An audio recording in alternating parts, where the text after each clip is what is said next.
This channel does not promote any violent, harmful, or illegal activities. All content provided by this channel is meant for an educational purpose only.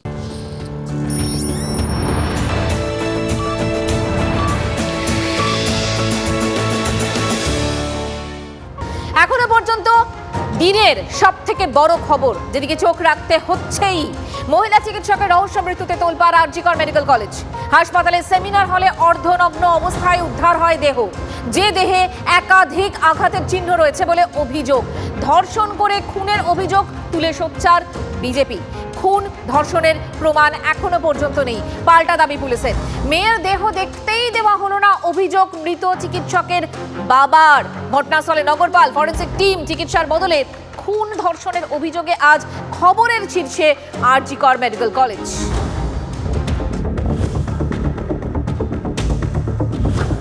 সরকারি হাসপাতালের মধ্যে মহিলা trainee চিকিৎসকের রহস্য মৃত্যু, তোলপাড় RG Kar medical college হাসপাতালের ইমার্জেন্সি বিল্ডিং এর 4 তলার সেমিনার হলে অর্ধনগ্ন দেহ উদ্ধার পুলিশের দাবি। শুক্রবার সকালে পোস্ট গ্রাজুয়েট দ্বিতীয় বর্ষের ছাত্রীর মৃতদেহ উদ্ধার হয়। এখনো পর্যন্ত ধর্ষণ করে খুনের কোনো প্রমাণ মেলেনি। ময়নাতদন্তের পর সব জানা যাবে।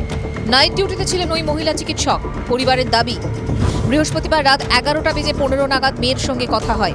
তিনি স্বাভাবিকভাবেই কথাবার্তা বলেছিলেন। ওই চিকিৎসক রাতে খাওয়া দাওয়াও করেছিলেন। পরিবারের আরও দাবি, তাদের জানানো হয়েছে মেয়ে আত্মঘাতী হয়েছে।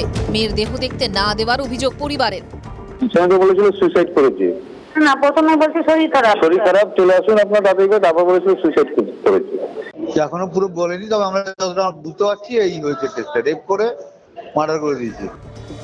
মহিলা চিকিৎসকের মৃত্যুর প্রতিবাদে ক্ষোভে ফুঁসছেন চেস্ট মেডিসিন বিভাগের চিকিৎসকরা। সন্দেহজনক অবস্থায় দেহ উদ্ধার, দাবি সহকর্মীদের। ম্যাজিস্ট্রেটের তত্ত্বাবধানে ময়নাতদন্তের ভিডিওগ্রাফি করার দাবি। মার্ডার, যেটা আমরা আমাদের কাছে খুবই সাসপিসিয়াস সার্কামস্টান্সেস লেগেছে। জুডিশিয়াল ম্যাজিস্ট্রেট অ্যাপয়েন্ট করে এর ইনকোয়ারি স্টার্ট করতে। ডিপার্টমেন্টের মধ্যে সেমিনার রুম নাইট টাইমে সেখানে এটা হচ্ছে, সেটাই সাসপিসিয়াস। কারণ ডিপার্টমেন্টের মধ্যে অন ডিউটি অবস্থায় ডক্টরস রুম থাকে, কিন্তু সেমিনার রুমের মধ্যে সেটাই আমাদের সাসপিসিয়াস। এমার্জেন্সি সার্ভিসেস চলছে, বাকি এমার্জেন্সি সার্ভিসেস ছাড়া নন এমার্জেন্সিয়াল সার্ভিসেসগুলো হচ্ছে আমাদের পিজিটি যারা আছে, রেসিডেন্ট ডক্টর অ্যাসোসিয়েশন, যতক্ষণ না এই কমিটি ফর্মেশন বা এগুলো হচ্ছে ততক্ষণ পর্যন্ত আমরা সলিডারিটির কাছেই আছি। পাড়ার কৃতি ছাত্রী রহস্য মৃত্যুতে হতবাক পড়শিরা। তাদের দাবি, কখনোই আত্মহত্যা করতে পারেন না ওই চিকিৎসক। এখন সুইসাইড তো মনে হয় না, এরকম একটা মেয়ে নয়। একটা লাইফে একটা জায়গায় দাঁড়িয়ে যাওয়ার পরে একটা মেয়ে সুইসাইড করার কথা নয়। ভীষণ ভালো, আমরা ছোটবেলা থেকে দেখছি ওকে। কিরকম ভাবে দেখছেন? পড়াশোনা তো একদম নাম্বার 1 পড়াশোনা। ও তো চন্দ্রচূড় থেকে একদম ভালো পাস করে বেরিয়েছিল। স্বাস্থ্য ভবন বিবৃতি দিয়ে জানিয়েছে, অভিযোগ যা করা হয়েছে তা নিশ্চিতভাবে গুরুতর। আইনের পথে চলবে। স্বাস্থ্য ভবনে চায় যে সত্য বেরিয়ে আসুক। দুপুরে সাংবাদিক বৈঠক করেন আরজিকরের এমএসভিপি। ম্যাজিস্ট্রেট ইনকোয়ারি হবে এই কেসের, হ্যাঁ, আর এটা পোস্টমর্টমটাও নিউট্রাল জায়গায় হবে, আন্ডার ভিডিওগ্রাফি। আর একটা 3 মেম্বারের কমিটি হবে, ওরাই পোস্টমর্টম করবে। ঠিক আছে, এটা একদম নিউট্রাল ইনভেস্টিগেশন হবে, and we also want whatever the truth is, it should come out. ডাক্তারি ছাত্রীর রহস্য মৃত্যু নিয়ে সরব বিজেপিও। ধর্ষণ করে খুনের অভিযোগ তুলে পোস্ট বিজেপির, সরব বামেরাও। এই পশ্চিমবঙ্গে মহিলাদের সুরক্ষা নেই।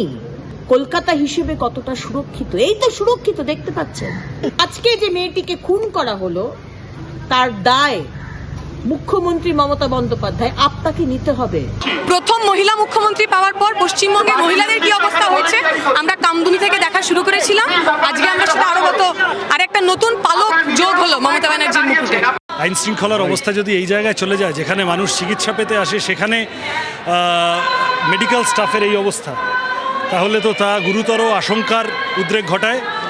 তদন্ত হোক এবং দোষীরা অবিলম্বে শাস্তি পাক। এদিন আরজিকরে যান কলকাতা পুলিশের নগরপাল বিনীত গোয়েল। তদন্তে যায় ফরেনসিক দল। মৃতদেহের পাশ থেকে ব্যাগ, মোবাইল ফোন এবং ল্যাপটপ উদ্ধার হয়েছে।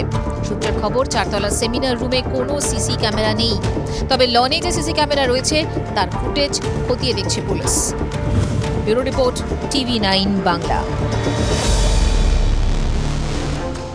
খুব স্বাভাবিকভাবে এই ঘটনার পর ধুমধুমার আরজি করে মহিলা চিকিৎসক পড়ুয়ার দেহ আজকে বিক্ষোভ, দফায় দফায় বিক্ষোভ পড়ুয়া চিকিৎসকদের। বিকেল 4টে পর্যন্ত ময়নাতদন্তের জন্য পুলিশ দেহ নিতে পারেনি। এরপর কি, এখন ছবিটা কি? সৌরভ দত্ত আমার সহকর্মী এই মুহূর্তে সরাসরি আমাদের সঙ্গে রয়েছে। সৌরভ,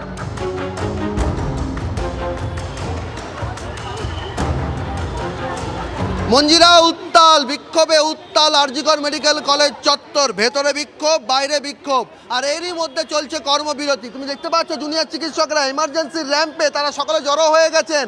তারা সকলে, মহিলা পুরুষ চিকিৎসক যারা রয়েছেন তারা সকলে বেরিয়ে এসছেন ওয়ার্ড থেকে। তারা সকলে জড়ো হয়ে দাঁড়িয়ে রয়েছেন। কর্মবিরতি চলছে, রোগী প্রত্যাখ্যান শুরু হয়ে গিয়েছে আরজিকর মেডিকেল কলেজ চত্বরে, যেখানে চিকিৎসকেরা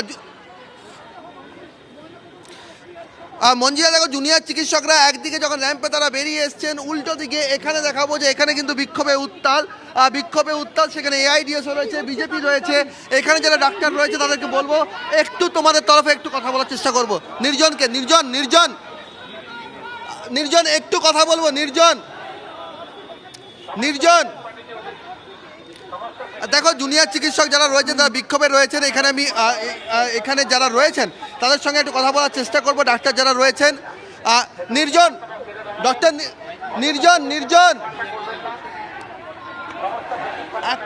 দেখো, তারা কেউ কথা বলতে চাইছেন না।